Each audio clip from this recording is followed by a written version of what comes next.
Ya, para pemirsa, kembali bersama saya dalam Asmaul Husna, insya Allah berkah. Sebagai bagian dari pemerintah tentu saya harus terus-menerus belajar ini tentang bagaimana menjalankan sikap adil dan mewujudkan keadilan.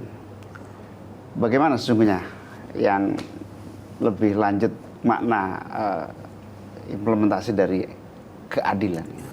Keadilan ini akan keluar menjadi kebijakan seorang pemimpin ketika pemimpin ini menjaga amanahnya. Makanya amanah itu penting sekali. Makanya Al-Amin itu kan menjadi sifatnya Kanjeng Nabi sejak beliau bahkan belum diangkat menjadi Rasul. Kan Kanjeng Nabi itu Al-Amin yang dipercaya karena kejujurannya, karena amanahnya. Dan Al-Amin ini juga nilainya sangat tinggi sekali dalam literatur fikih atau Islam ya. Makanya ada sebuah cerita, ini diceritakan juga dalam kitab Tafsir Ibnu Katsir, karangan Imam Ismail bin Katsir. Ada seorang pendeta Yahudi itu yang mengkritik terhadap hukum Islam. Kenapa hukum Islam dianggap tidak konsisten di sebuah momentum menghargai tangan hanya seharga 1/4 dinar, kira-kira 2 juta lah. Tapi di momentum yang lain menghargai tangan ini sampai senilai 50 onta atau 500 juta lah kita begitu. Yaitu apa? Ketika kita bahas tentang bab sarikoh dan bab jinayah, bab mencuri dan bab jinayah, ini melukai orang lain. Dalam bab sarikoh mencuri, orang itu akan dihukum potong tangan secara hukum Islam ya. Ketika dia itu mencurinya senilai 1/4 dinar. Kalau gampang-gampangan ya sekitar 2 juta lah. 2 juta itu sudah langsung dipotong tangannya.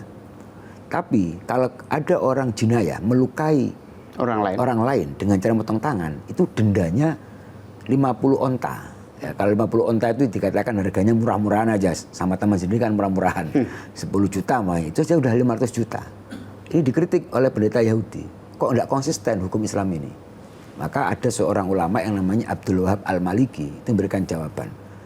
Bedanya di situ adalah antara amanah dan khianah. Nah, kemudian jawabannya falamma kanat aminatan kanat saminatan. Falamma khonat hanat. Ketika tangan itu ada tangan yang amanah, yang tidak pernah mencuri, maka harganya mahal. Makanya dihargai 500 juta. Itu karena tangan yang dilukai itu tidak pernah mencuri. Kalau umpamanya kita melukainya tangannya pencuri, tidak segitu harganya. Bahkan kalau dalam fikih ya disia-siakan itu. Tapi falam mahonat hanat, sekali tangan itu berkhianat, langsung drop harganya, langsung murah harganya.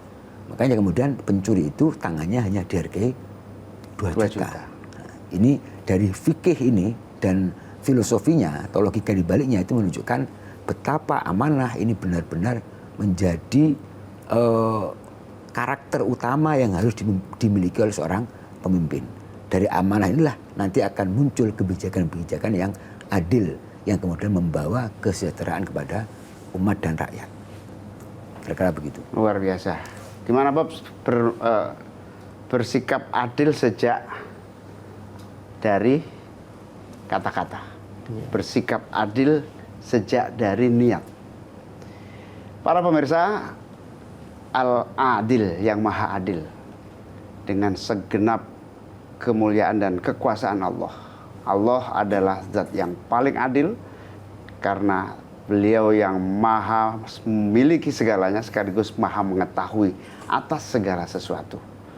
Cerminan dari sifat dan asma Allah yang adil itu, yang maha adil itu adalah praktek kehidupan kita baik secara pribadi sebagai masyarakat pada umumnya untuk terus bersikap adil, apalagi pemerintah dan kekuasaan serta para penegak hukum di dalam mewujudkan kesuksesan sebagai sebuah masyarakat, bangsa dan negara.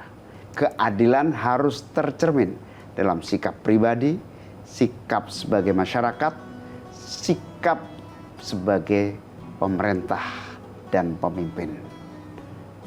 Terima kasih kebersamaan dalam Asmaul Husna, insya Allah berkah, dan insya Allah kita akan kembali bersama-sama menjelang sahur dalam acara Asmaul Husna, insya Allah berkah. Terima kasih Ki Abdul Salam. Semoga kehadiran panjenengan bermanfaat buat kita Amin, semua. ya Rabbal Alamin. Allahumma wafiq ila aqwamit thoriq. Wassalamualaikum warahmatullahi wabarakatuh. Waalaikumsalam warahmatullahi wabarakatuh. Jelajahi cara baru mendapatkan informasi. Download Metro TV Extend sekarang.